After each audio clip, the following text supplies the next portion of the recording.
apologize ahead of time for the font in the program. Sorry if you didn't bring your readers. You'll have to take that book home and read it later.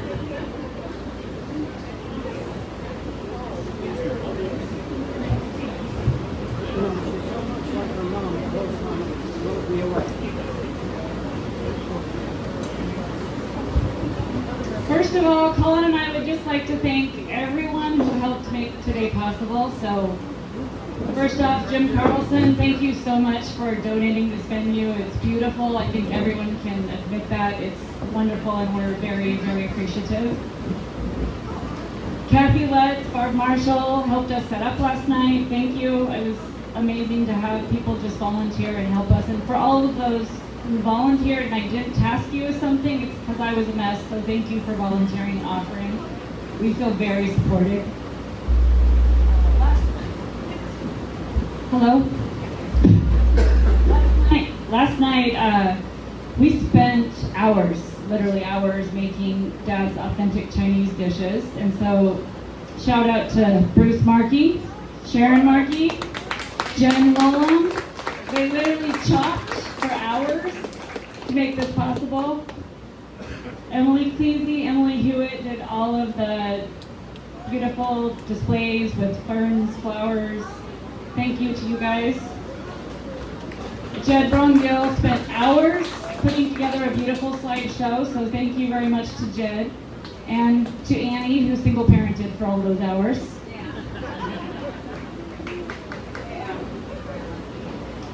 Beyond that, we're just so grateful that all of you guys are here to celebrate my dad.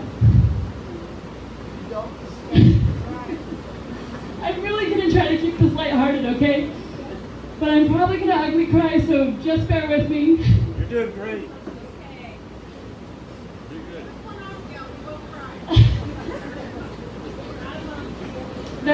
There are so many memories that it was really a struggle to figure out what to share.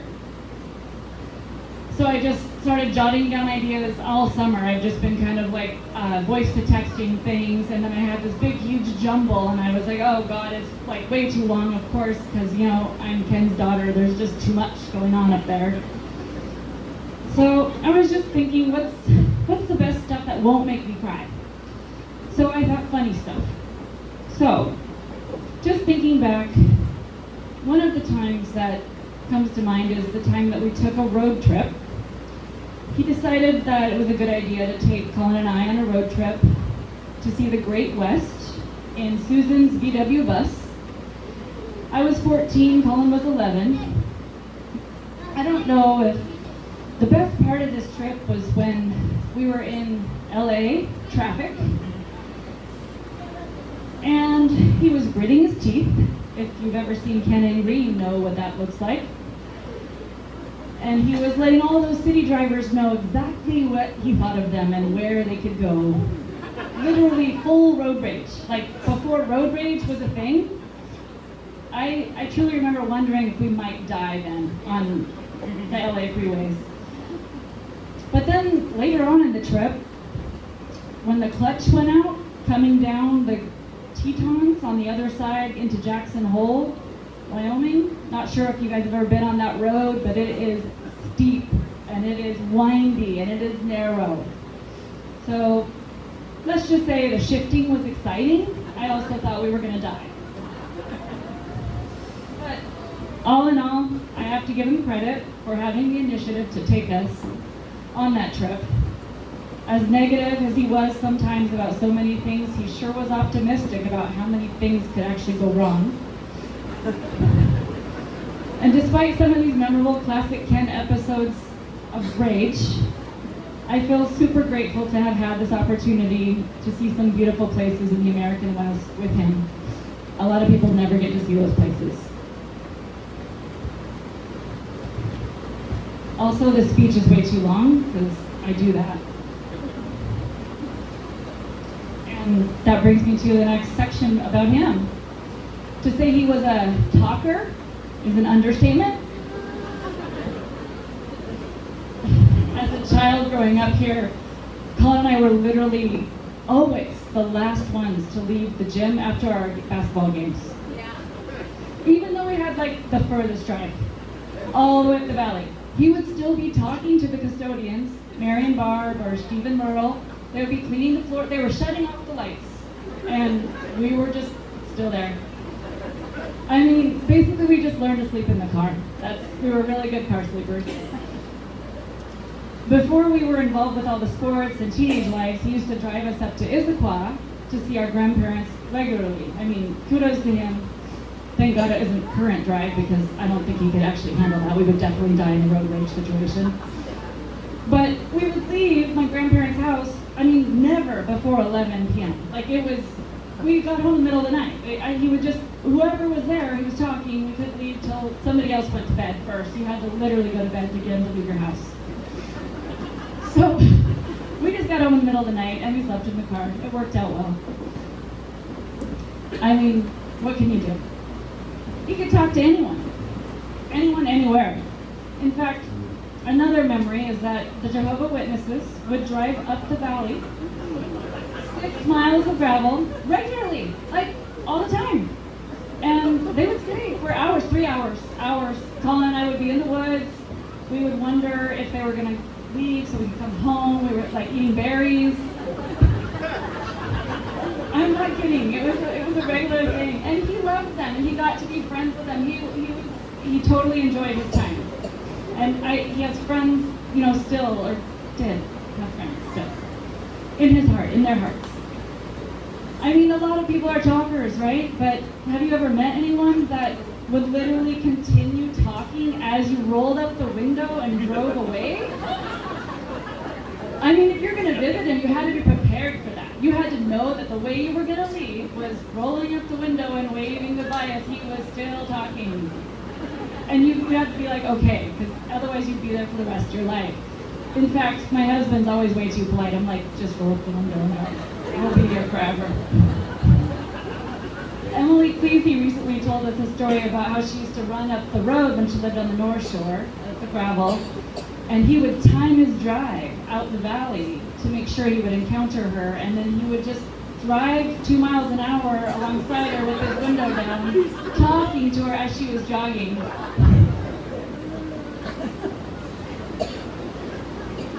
Just the week before he passed, I actually took him up to Seattle to a dentist appointment. We're in the U District. There was a giant cluster mess, looked like a protest. It was a horrible traffic jam. And he was in the passenger seat and, micromanaging me and telling me where I needed to turn and what I needed to do the whole time. And we came into this mess of people, and it was interesting because it was like, oh, they were holding signs saying they were the auto workers union, but I mean, they looked like students. It was like you're trying to figure it out. But guess what? I actually got to figure it out because my dad rolled the window down, invited the people over, and have a full conversation while we're stuck in the traffic jam. And I got to learn their whole story and what they were striking for and everything. I mean, who does that? But I guess, some of the best interactions are probably these tactics with the local park rangers. Whenever there was a new summer seasonal ranger in town, he made a point of learning who they were, flagging them down, pulling them over, introducing himself, and then spending at least a full hour talking to them. This ensured that they basically never wanted to have to interact with that again, so they left him alone.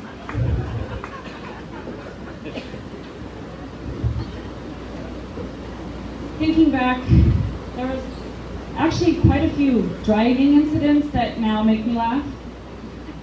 In addition to the LA road rage, there was once they were filming a commercial, I think, up the North Shore Road on the gravel. They had a whole film crew. They were legitimately blocking the road for this commercial. They had a big, beautiful, white stallion. An actor was on the horse. And as we approached the situation, one of the men jumped out and very authoritatively flagged us down to stop. And that was the wrong move. Not only did he not stop, he literally laid on the horn and plowed, just drove right through the situation. And I mean, people were jumping out of the way. He was telling them all about Hollywood and what he thought about Hollywood. I was melting into the floor, trying to die. I was mortified. It was terrifying. There were actually several North Shore Road driving encounters. I would never have time to list them all or talk about them all. Living up the valley, we pretty much had to deal with tourists every day, especially in the summer, that think that road is literally a tourist road, and they don't, they just stop in the middle of the road, open all 4 of their doors, they get out, wander around with their cameras, and I mean, you can't really get by them very well, and they're, that's how they are.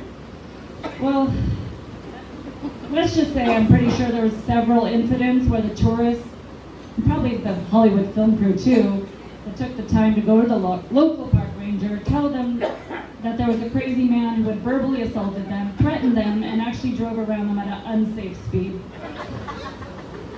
Luckily, when all of these complaints came in to the local park ranger, they were pretty reluctant to go have a 1-hour plus conversation with Ken Risser. They just let it slide.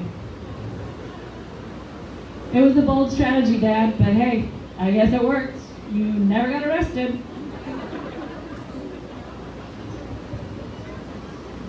My dad made friends, and sometimes enemies, wherever he went. He loved controversy. He was bored with small talk. It's no surprise that South Park was his favorite show of all times. Mostly, he was a man of contradictions. You couldn't put him in a box. He never fit. In fact, the only box he might fit in was labeled controversy and conflict. He wasn't happy unless he could get some controversy and conflict going. He pushed and pushed until he offended you. It was pretty much his MO. I mean, I kicked him out of my house on a regular basis. In fact, I just kicked him out of the house politely. I suggested that it was time for him to go home just this Memorial Day weekend. Sometimes I think he got that old etiquette expression wrong about how you don't mix religion and politics with friends. His motto was, you only talk about religion and politics. I mean, he would walk into any room and immediately would bring up something controversial. And I mean, the worst thing you can do is to take him aside beforehand and ask him to please not bring up these subjects. You are guaranteed to have an uncomfortable conversation if you did that. Professor Chaos is what my sister-in-law aptly named him. The kids used to love it. Papa Ken shows up and all bets are off. They aren't going to have to brush their teeth or do any chores. There was probably going to be some loud talking, possibly arguing. They're probably going to get some really interesting education on forbidden topics.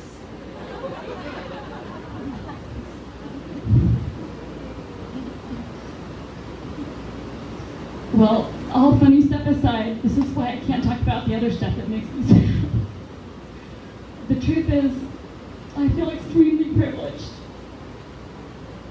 to have had the childhood I did. I think about all of us here actually who are from the Pacific Northwest, and I think how privileged we are to live here. And if you're lucky enough to be from this community, you're even more privileged to grow up with so much beauty.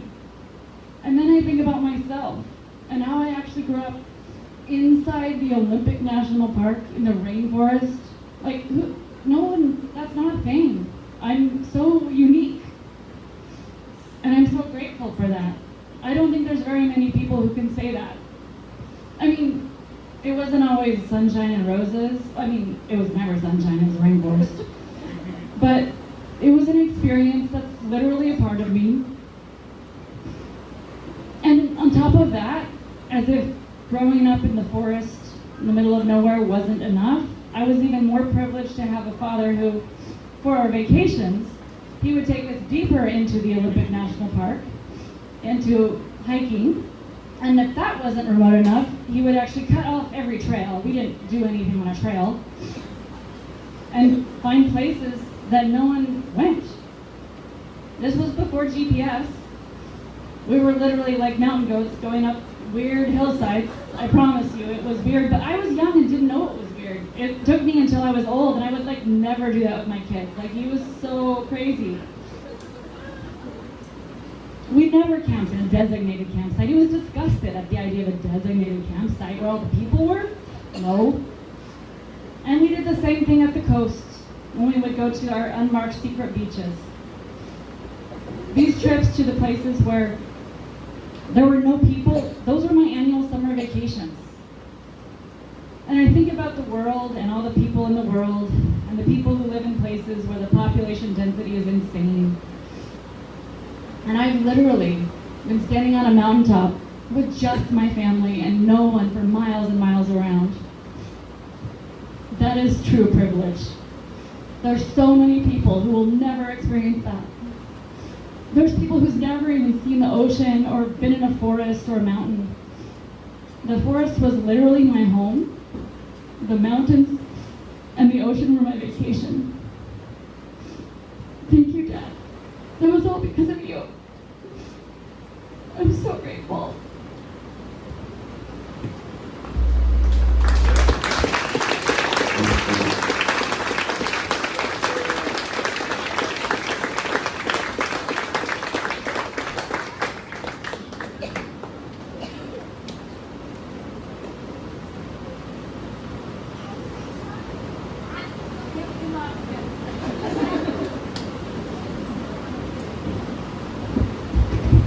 Hey brother, it's your turn.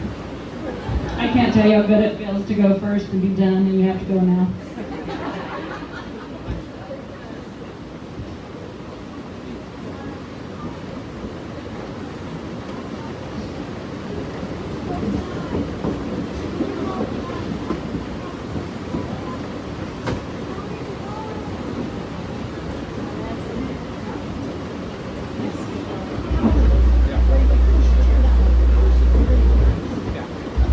I'll do my best to follow that up. I think Cleo covered all the thank yous, but... Closer. Closer. There we go. I think Cleo covered all the thank yous, but I'll cover it once again. Thank you everyone for coming. It means a lot. Dad loved everyone. No, wait, hold on. Dad hated everything. That's it. I once brought him a load of firewood, and he told me it was too dry. My father was probably the most contentious, inappropriate, and offensive person I've known. And that might be true for everyone in this room. But underneath that dragon skin was a fountain of compassion, sincerity, and curiosity that were equally unmatched. Patience, control, and humility, these were not the tools of Ken Risser. Instead, his path was forged through inquisition, passion, and individuality. His life was one of discovery, adventures, and unique experiences, but also uncertainty and solitude. This was the life of Ken Risser, never balanced, never on course, but without question, as interesting and complex as he was difficult. If you wanted to know Ken, you had to accept both.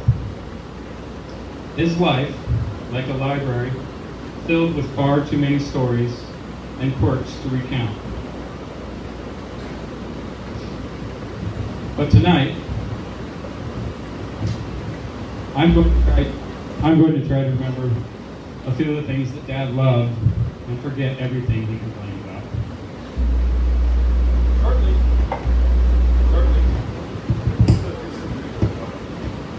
Still there? Shortly after he passed, I was filling out his obituary, and they asked about his occupation. Was he a teacher who had been lost in the woods? Or was he a logger who stumbled into the classroom? Dad didn't just walk his own path, he bulldozed a road right through the forest.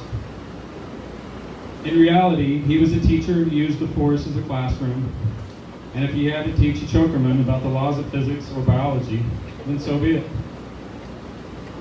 My father once tried to teach me how to set chokers when I was 16 on my spring break. It did not go well. In the end, two things never happened again. I don't think anyone ever tried to replace a yarder with two pickup trucks, and I never logged with Dad again. These were two of Ken's favorite discoveries in life: nature and education.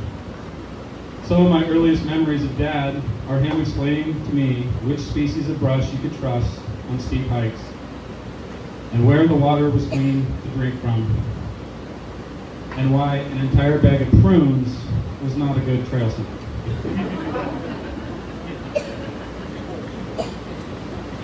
Dad loved to share, and what he loved to share the most was his opinions. He also loved to share his literature with anyone who would stop by. I mean anyone, anytime, in any language. Dad loaned out books regularly and was always in pursuit of someone to share his ideas with. He also loved to share his food, mostly his Chinese menu, which he spent a lifetime collecting. He would regularly make a dish for someone to thank them, or to mend fences. Or if you got lucky, you might run into pot roast on a late night trip around the lake.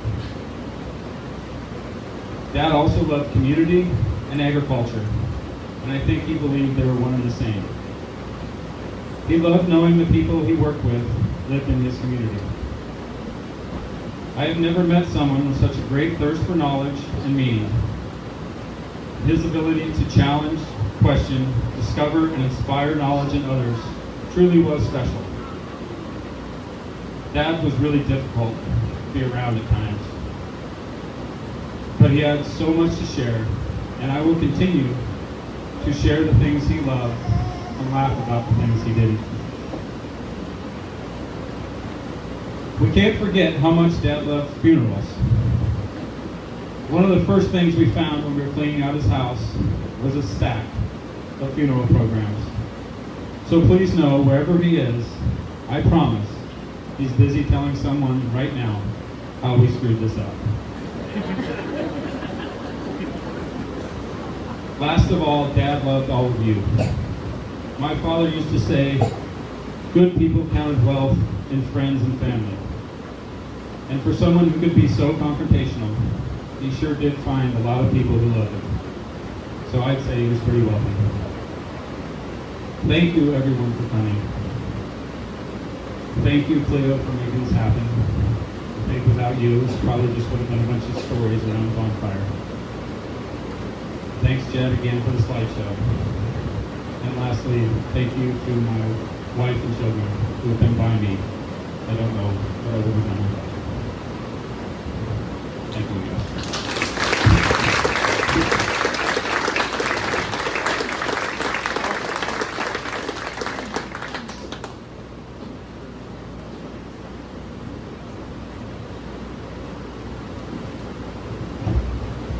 Hi, everybody. Cleo and Colin have asked me to invite people to come up and share stories about Ken, and I was told Bruce would be the first volunteer. So think of your stories you want to share with us, and don't be shy to come on up. We have a cord attached to the mic.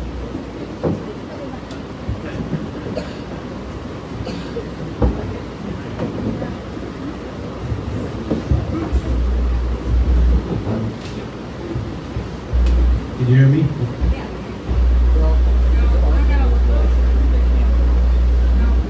Now? All right, I got it. Well, Kim and his family have been friends of ours since they got here. Kim and I hiked and fished,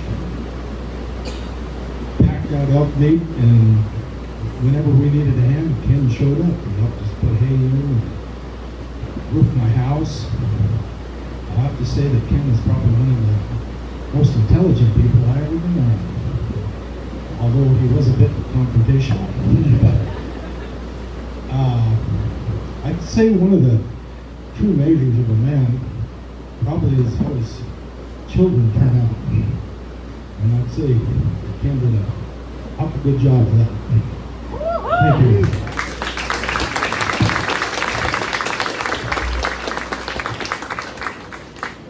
Who else will it?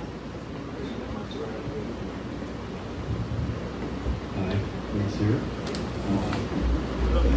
This is a quick one. It was 1968. It was 1968. I'm sure you all remember it. And lived in Woodland Park, a couple blocks from the Seattle Zoo.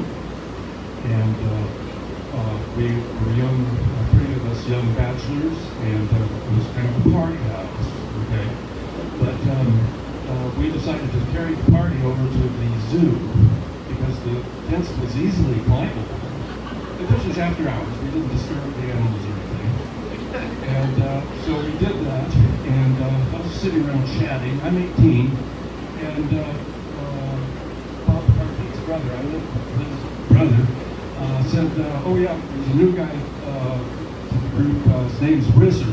And he said it like Risser was a steak cow or something, you know. And that's fine, we were chatting and chatting. And then all of a sudden, a person fell out of a tree in a controlled fall. A large, very tall, Doug Burke. Woodland Park has a lot of good trees in it, and Ken was in it.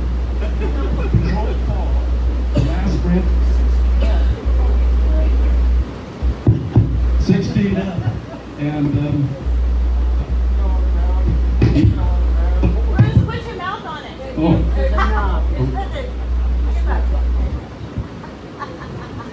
just like that. Oh. Like you're drinking a beer. Oh, I get it. Okay. But anyhow, and his brother said, that's Risser. Rolling on the ground. Don't forget it. Thank you. So there's a trick to the mic. If you hold it straight out and let the cord dangle, it doesn't buzz.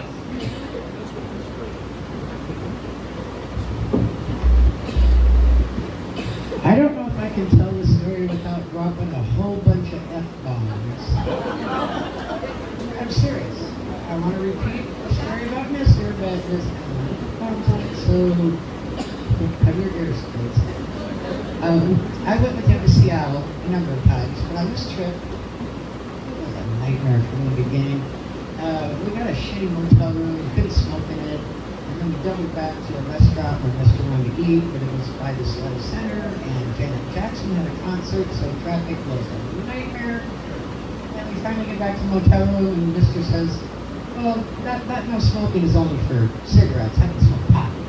So he did. And then the next morning he says, let's ferry back to Bremerton and get the hell out of Seattle. And I said, great, let's do it.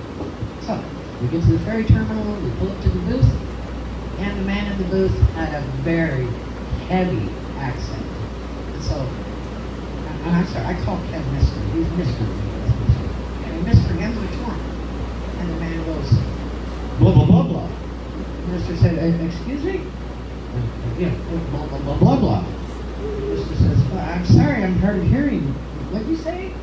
And this time the man yells, how old are you? Well, that made Mr. mad. He goes, well, I'm 73 fucking years old. How old are you? And then the man, his name is Laszlo. Laszlo says, well, you can't talk to me like that. You can't use that F word. I wasn't calling you the F word. I was using it in reference to my age. What country are you from? Why don't you learn how to speak English? And the man's like, well, I'm from Hungary, and I'm here working as a servant for you, and you should respect me. And Mr. says, oh, I know 200 white guys that should have your job. And I didn't ask to see, like, oh, shit. Jesus, we're going to get arrested in a minute. So, finally, what it was the man wanted to give him a senior discount. So we leave the booth fight, and we pull over, we're going to eat, and all of a sudden Laszlo was behind Mr.'s car, writing down his license plate number, and I'm like, oh man, the cops are going to be here any second, I just know it. So Mr. says, well, I'm going to go walk over to his booth and apologize to him. And I said, no, just leave it alone now, it's fine. Well, I'm doing it anyway. So he walks over to the booth, and he comes right back, and he says, well, I tried to apologize to him. He would not accept my apology. I said, really? So, we didn't get arrested. We get on the ferry, and the first thing Mr. does, he ignores the no smoking signs. He goes, I'm sitting here in my car and I have a cigarette, and I'm like, Jesus, I'm out of here. I want to kill you. But that was just a typical trip with Mr. to Seattle. Every time. But, I miss him terribly. He really was a good friend. Everyone thought we had a relationship. It was better. It was a friendship. It was an awesome friendship. And when you have a friendship, you don't have to dump anybody. You get mad at them, you get over it. It was just wonderful for all those years. And I bet you'd be really tickled that all these people are here because they always said, I'm running out of friends. I don't have any more friends. Look at all these friends. Anyway, that's my story about Mr.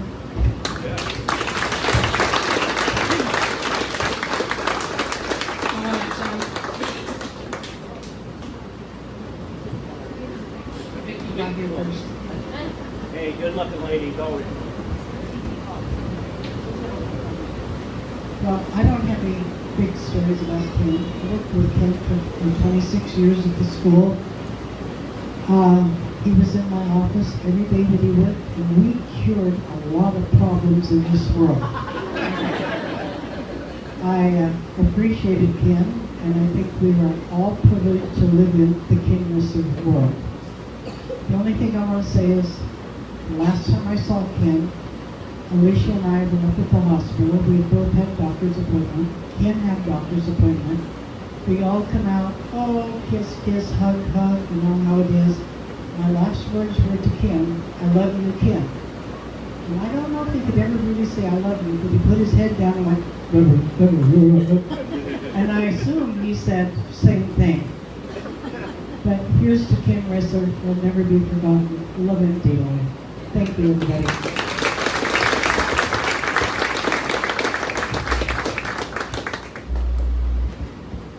John Nathan. I moved in the valley with my dear wife about 47 years ago. I need to see a show of hands of parents who had children taught by Mr. Risser. Parents who had it not. Okay. Well, one thing Ken is still doing, and I don't think he actually knew it, though I don't know, he had some contact somewhere that it could have happened. He would go to school. And one of the other of my two boys would come home at the end of the day. And it would be, Dad, we had Mr. Risser. And John would go up. Here we go. Well, there was a discussion about some subject, usually completely out here for whatever grade they were in or whatever we would discuss. But what it did two things. I don't know whether Ken actually did it, but for me anyway, it made me think outside of the things I have thought of. And more importantly, it made me communicate with my children on a different level that I hadn't thought of. Whether I liked it or not, when they came home and said, Dad, we had Mr. Risser. He was this, here we go. Well, there are lots of things people say about Ken. Yeah, you can say he was one of a kind. You can say they broke the mold, you know. None of that fits Ken. None of it.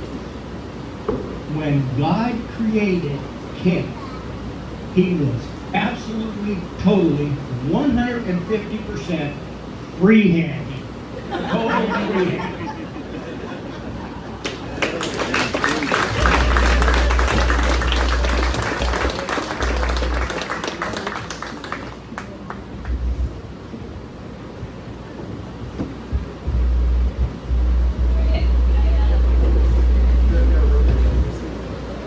Got me? Okay. I had a couple things I wanted to mention. So my name's Emily. Most of you probably forget me. I wasn't here that long, but I stayed close to Ken. We talked on the phone pretty frequently, like weekly. Anyways, the first time I met Ken, I just wanted to discuss that. I came here for a teaching interview, and we're walking down the hallways, and they're like, "This is the history room right here." And I go in there, and Ken is in there kind of ranting, and he has a chicken bone in his hand and his finger's bloody. And he goes, "If you want the job, why don't you teach him?" And he walks out, and I was like, superintendent was mortified. Beth Damaker was halfway mortified. Anyways, I was like, well, what are you guys learning about? And I'm trying to wing it, and they kind of like scooted me out of there. And he was supposed to get that job, but he was so stubborn that he wouldn't do the student teaching for free, because he should have had the job I got. And I go in there and get the job, and what does he do? He helps me write lesson plans that entire year. Like, I just go to his cabin and write lesson plans from scratch, because you guys know textbooks suck and they're boring. Anyways, I had 5 classes to prep for, and so I'd be there at his house until like 10 o'clock at night trying to figure out what was going to happen the next day.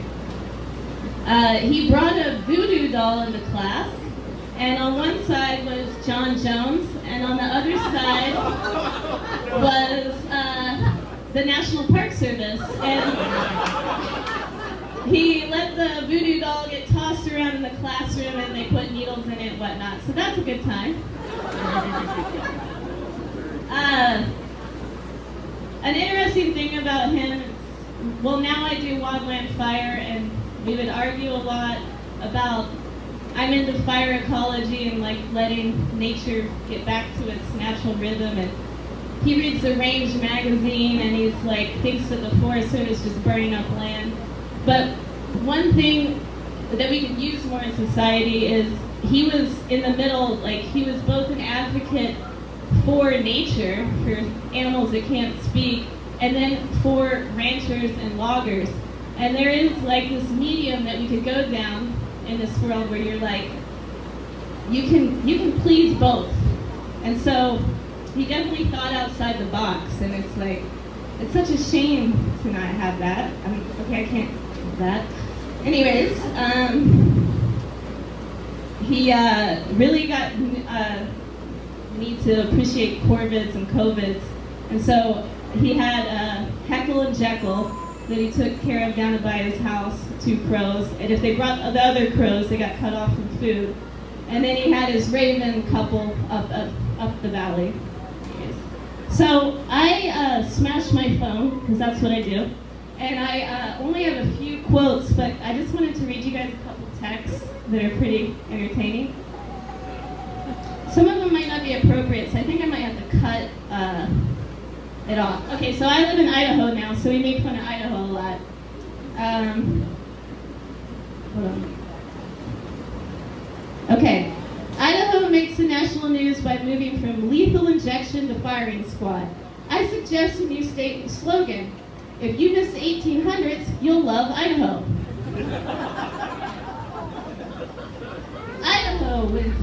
Idaho with new restrictions out on state abortions as a form of trafficking puts it in the top place for the dumbest citizens in the United States, beating out Texas and Alabama.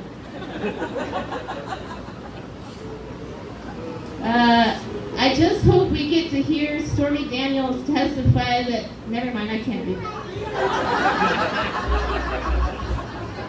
Does Wallace still have whorehouses? Idaho's famous for potato head Mormons and potato shaped whores.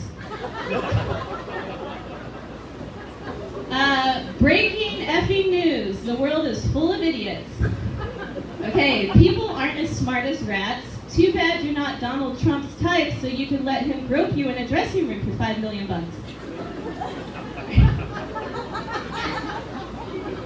Well, I mean, if you guys love Risser, then this is Risser, okay?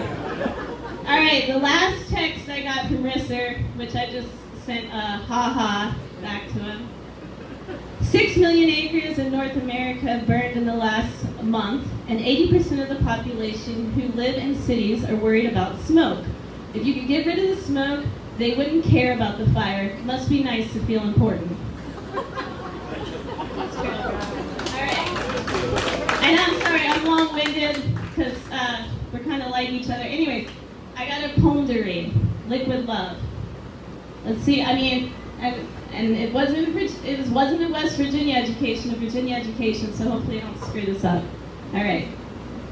From dribble to deluge, this is called Liquid Love.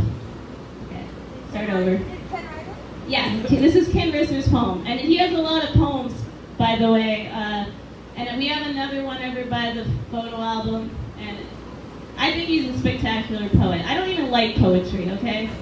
And I like what he would write. From dribble to deluge, it's called Liquid Love. From dribble to deluge, they emerge with the warmth of skin, to caress our cheek with loving touch, a kiss from God. The solvent for human hardness wrung from the heart, like a wet rag when lover's gone and only love remains, tears flow in fluent expression of sorrow's futility, shed with equal ease for the dead who loved us living. Love is a beautiful flower that blooms where it chooses. It scents our life like a rose and laughs like a deep thorn. Often tears flow with love from joyous birth for a distraught reunion. Sometimes laughter so hard we cannot stop crying. The roots of love demand that its bush should always flourish.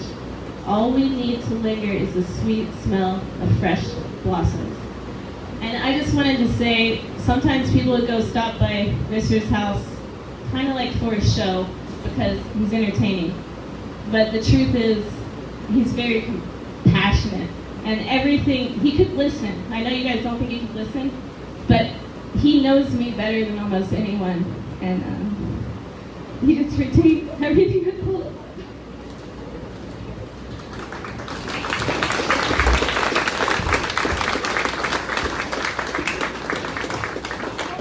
Hello.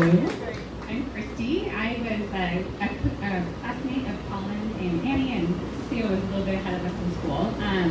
I got to be the recipient of the complexity of Ken, I think, in a small way, and I just wanted to share a couple little tidbits that come to mind when I think about Ken.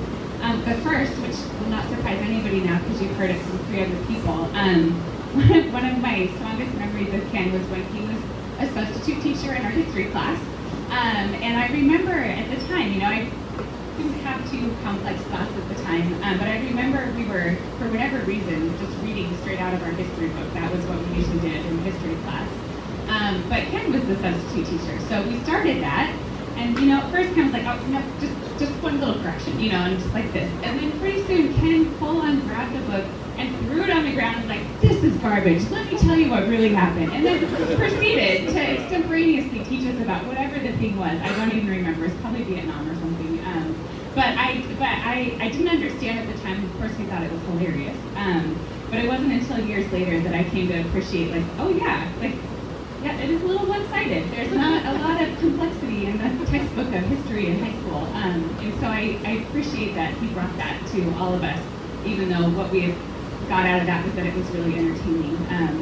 The other 2 little tidbits are really just about the recipient of Ken's care. So he really was just such a conundrum. Like, he loved controversy, loved to really rile everybody up, and then he also would do the most thoughtful, kind things. And so I'm one of the recipients of the giant unabridged dictionaries, the Elaine Risser Memorial Scholarship, which, by the way, is hilarious. My kids are like, what is this giant book, Mom? I'm like, this is a dictionary.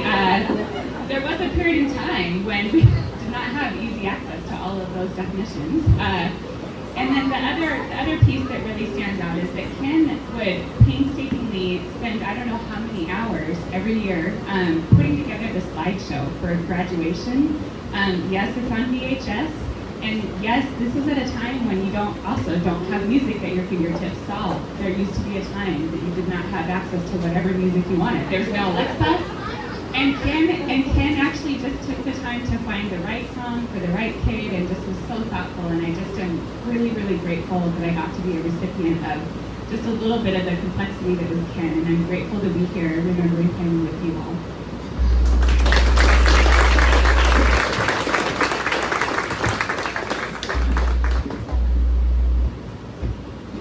My name is Ed Backholm Jr. I met Ken in 1995 about the Lake Canal Resort over on North Shore.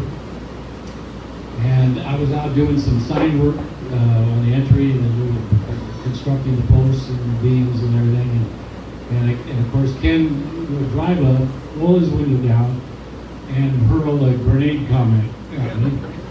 About how the National Park Service was not going to allow this sign because it didn't meet building code standards. And I, of course, returned the grenade, and that kind of started our friendship and relationship. My family's been on the North Shore since 1960, and I had the privilege. Our cabin is located next door to Ken on the North Shore. So I learned how to become a very good listener over the last 20 years. Ken had comments about everything. He was probably one of the most well-read people I've ever known. He graduated from Mercer Island High School in Seattle. It's the same high school my two daughters graduated from. One of the things that I'll remember about Ken is cantankerous as that man was. He had an incredible amount of respect for elders. My parents, Ed and Fern back home, loved the North Shore Lake Panola. And when they came up, Ken would come over and pay his respects. He yielded to the elders. June 25th was the day that he passed. It was also the day that my mother passed. In that same afternoon, she was 101, so she won. I'm a better man for knowing Ken Risser, and thank you very much for everybody being here. Thanks to Jim Carlson for hosting this, and I look forward to many more years up here.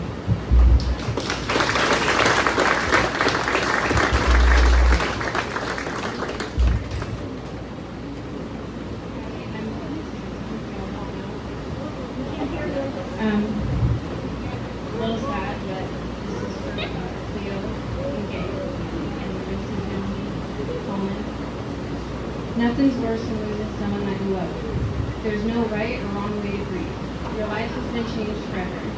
You're allowed to feel and be exactly as you are, as grief has no expiration. I've learned that grief is another name for love. We grieve because we've had the opportunity of connecting deeply with another human soul. After the loss of my father, I never thought that Ken Risser would have taken me under his wing like he did. As a father, he continued to love me unconditionally and be there for me through my ups and my downs. As he continued to teach me about this crazy life and give me advice, I will always miss our late night phone calls of, Risser, what do I do?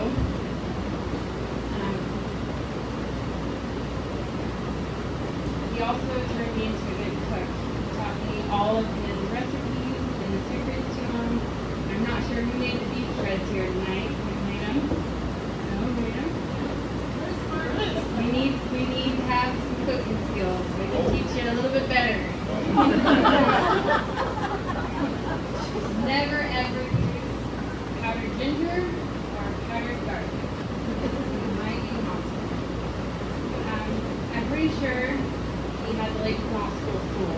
He probably should have been in the lunchroom cooking us all lunch instead of throwing out the lesson plans. I never thought that I would miss Ken Risser the way that I do. And I know he knows what it feels like to lose someone and to grieve for many years.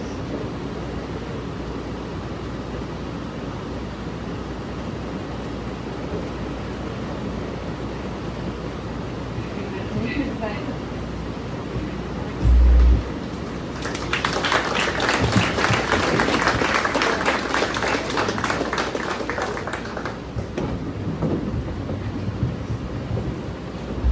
I did hear a few things about that were said about Ken today, and I have a pretty special story to tell, especially for Cleo and Colin.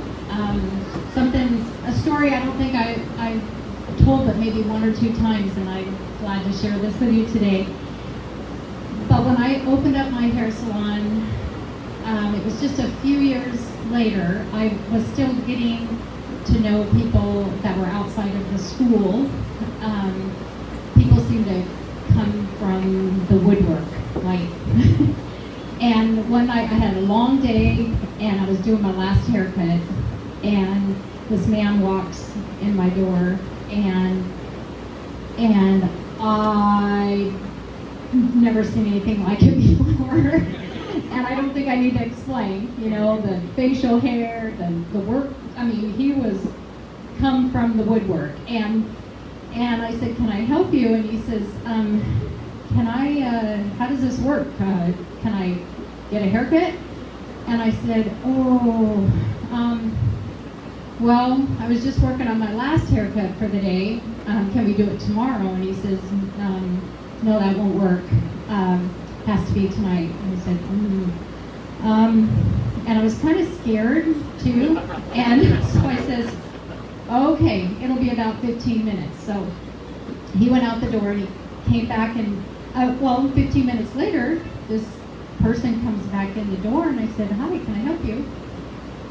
And he says, yeah, I'm here for my haircut. And I said, oh, did you have an appointment? And he says, yeah, I was here just 15 minutes ago. And I looked at him and I was like, oh, okay. He goes, yeah, I just went next door to the gas station and just, back to story. He was trying to talk me into the haircut, and he said, please, can I get a haircut tonight? It's my wife and my anniversary, and I really need to have this haircut. So that's when I said, okay. So this man comes back in, and I didn't recognize him, and he said, yeah, I just kind of went next door to the gas station and shaved my face and washed my hair, washed my face, and cleaned up a little bit. And I'm like, and he did not look like the same person. So proceeded to do his haircut, and of course, conversation was all over the place, and I was wondering, well, what is going on here? But we got through the haircut, and he got up and he looked in the mirror, and he says, yeah, I think she's gonna like me a little bit more. And that was the very first time I met Ken, and he was, it was pretty amazing to me that somebody would come in from the woods, and just special that he wanted to surprise his wife for their anniversary was pretty special. And then years later, the relationship with Ken was, every time there was like a lot of people said, every time there was a conversation, it'd be maybe 5-minute conversation with 20 different topics, and walk away going, what? So anyway, wanted to share that with you, Cleo and Colin, because he did know, and he did love your mother very much.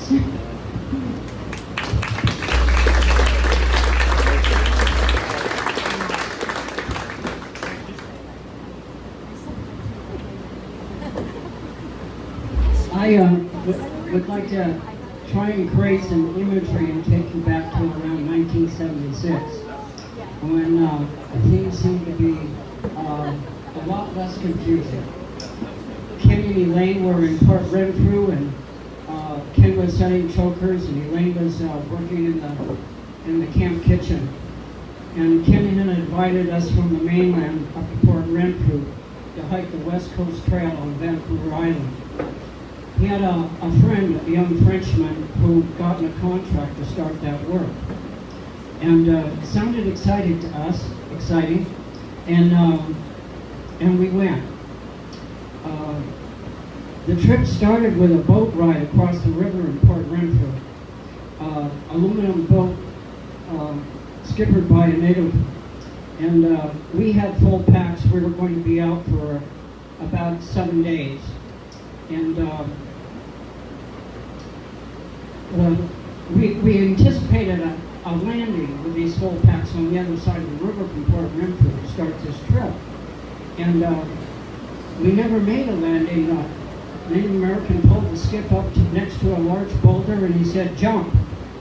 And our packs were about 50, 60 pounds, and we all jumped onto that rock. No one fell in the water, and that was the beginning of our trip up the West Coast Trail that Ken was hosting for us.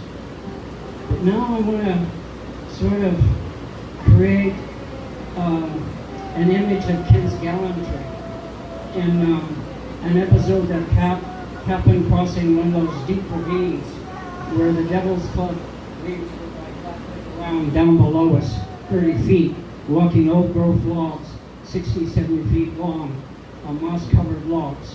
One of our party was a young lady and had never really hiked before. And this was quite a treacherous trip.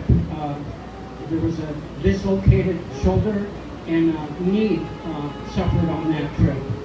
But anyway, the young lady lost her nerve going across that log with her pack.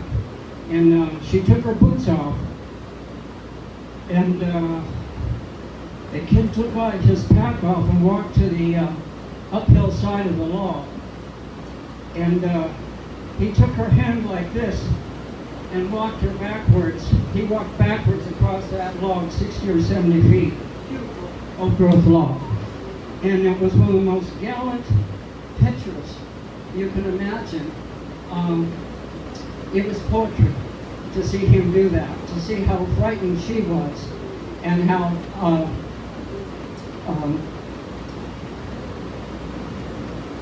he had her total trust. It was just a beautiful, beautiful image. I just wanted to share that story.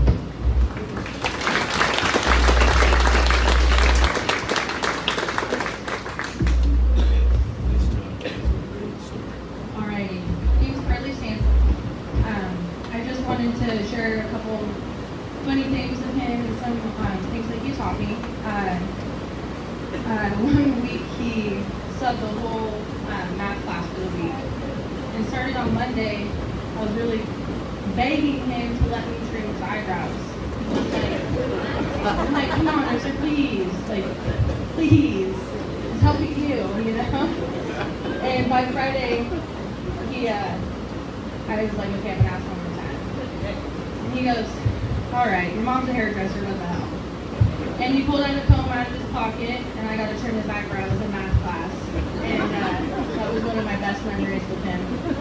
And I made sure to do a good job in case he ever needed my assistance in the future. But you know, I used to give kids crap ahead of me. I'd be like, hey, don't take Risser off before I get to his class, because I want to stay in class today. I don't want to get sent out. And so, on good days, you know, he'd welcome me in, oh, come on, Carly, you know, and on his bad days, if somebody took him off before I got there, he'd take one look at me and he'd be like, nope, get out of here, not doing it today. I'm like, come on, like, give me a chance. He's like, no. And that kind of stems back to, you know, I come from the Allens and I come from the Sansoms, and growing up in this community, it was hard to decipher my respect, I guess, and Risser made damn sure that I knew where I came from and that I was a Sansom Allen and that I better be damn proud of it. So I thank you for that. So, my condolences to you guys, and I'm glad to be a part of your family.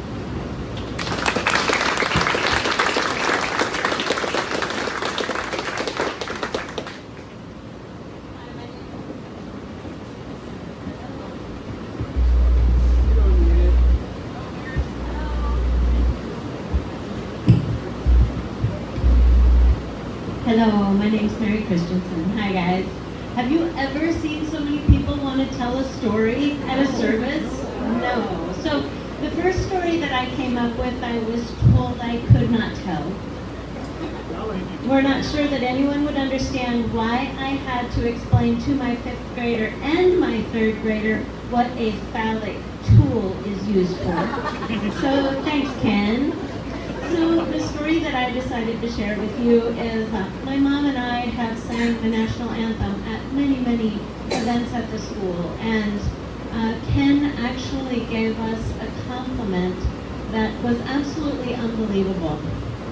He told us, finally, someone understands that the national anthem is actually a funeral dirge. Thanks, Ken.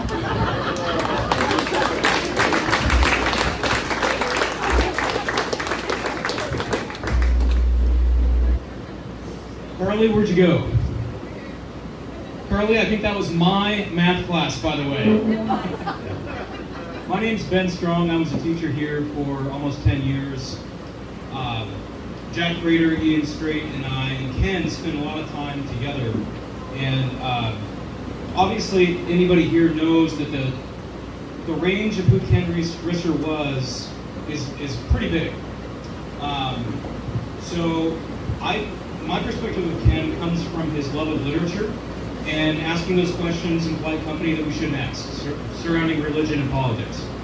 So my first little story here would be, earlier in my life I was looking at interviewing in Montana for a teaching job, and Ken knew I was over there doing this. I was over in Missoula at a job fair. And so that evening I get this call from Ken. And so Ken asks me how the day went. I said it was good. And this is just kind of like that free association, Ken Risser knowing about everything. He says, Ben, you didn't consider a job from Browning, Montana, did you? Browning, Montana is the only school I talked to at that job fair. He knew, I don't know how he did it. And so then he launches into having been at a bar in Browning and having observed a drunk man being run over twice on the same night. Don't go to Browning, he said.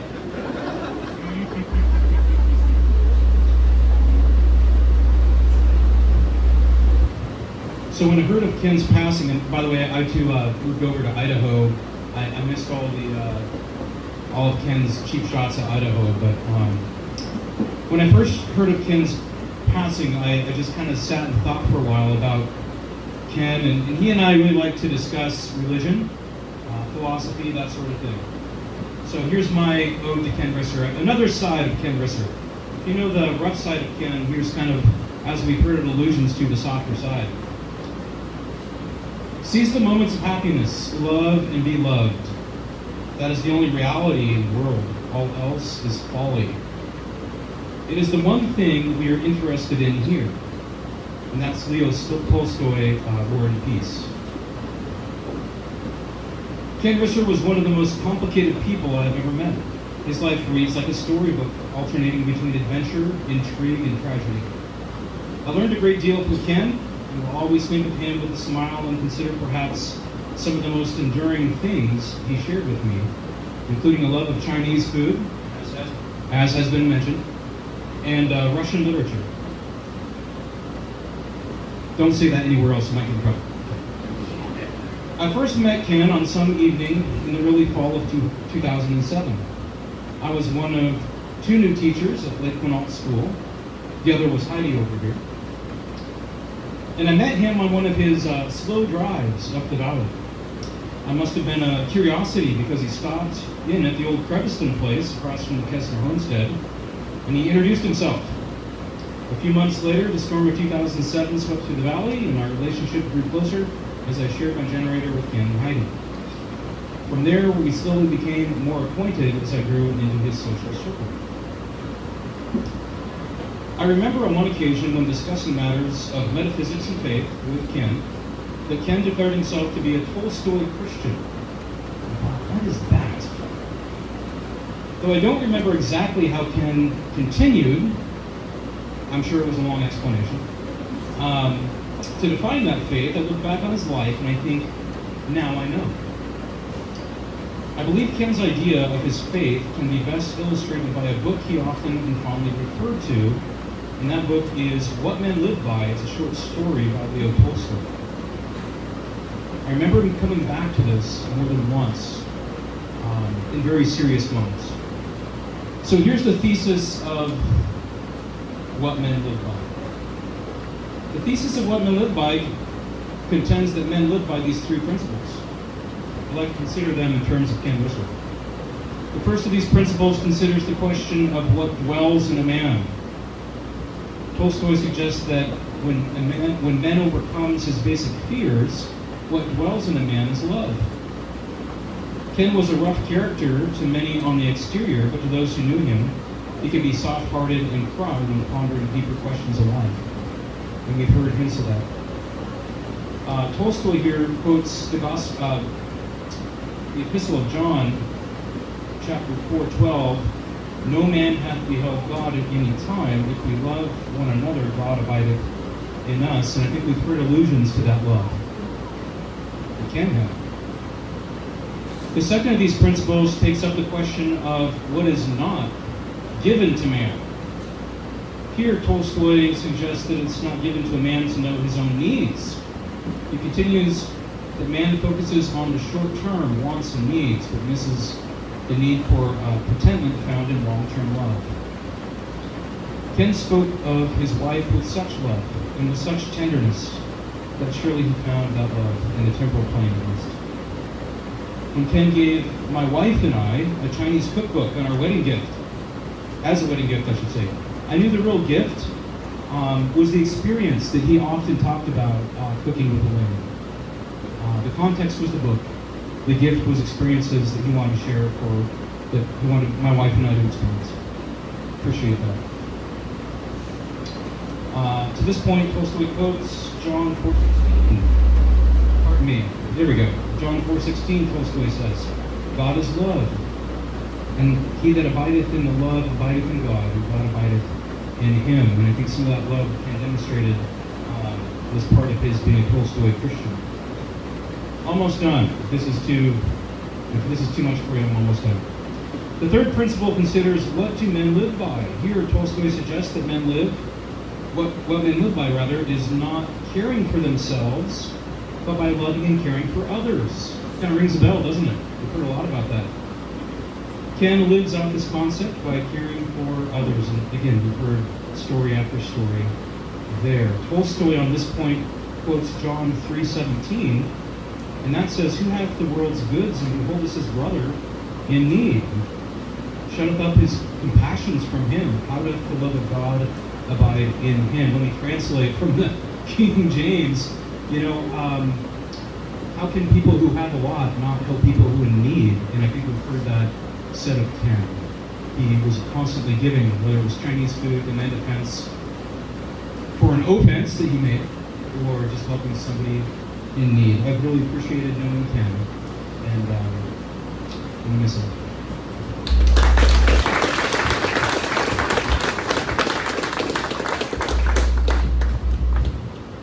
Since nobody else is lining up here, that I can wrap it up. Everybody said pretty much the same kind of things that I have to say. I met Ken in 2007. I was renting from him, and when I first met him, I was a little dubious because he didn't fit my idea at 24 of what landlords look like, and when he didn't ask for a lease to be signed, I was a little uncertain of what I was getting myself into. And then there was the storm, and he really took care of me through that. He was a sub in my class and covered for me. And I always felt a little bit ignorant in his presence because he had the ability to quote any literature, not just Shakespeare. And he was always giving me books to read, and I didn't have time, so I tried to skim through them, and I couldn't do that because he knew whether I read them or not. So I was like, I'm going to add this to my summer reading list, Ken, and then I had to go that summer and read about a stack of books this high. But one of my favorite stories is I was sitting in my little cabin by the lake one night, and a little friend joined me, a little mouse. Scared the crap out of me. And after I got my heart rate down, I ran over to Ken and knocked on his door. It was like 9 o'clock, and I'm like, Ken, there's a mouse in my house. And he looked at me and very seriously said, Heidi, if you want to have pets, that's up to you. You can either kill it or feed it. But that weekend, he was under my house, crawling around, finding the holes and patching them up for me. So, this Ken, he was a really big part of why I decided to make Funnel my home, and now I think we have a slideshow for everybody to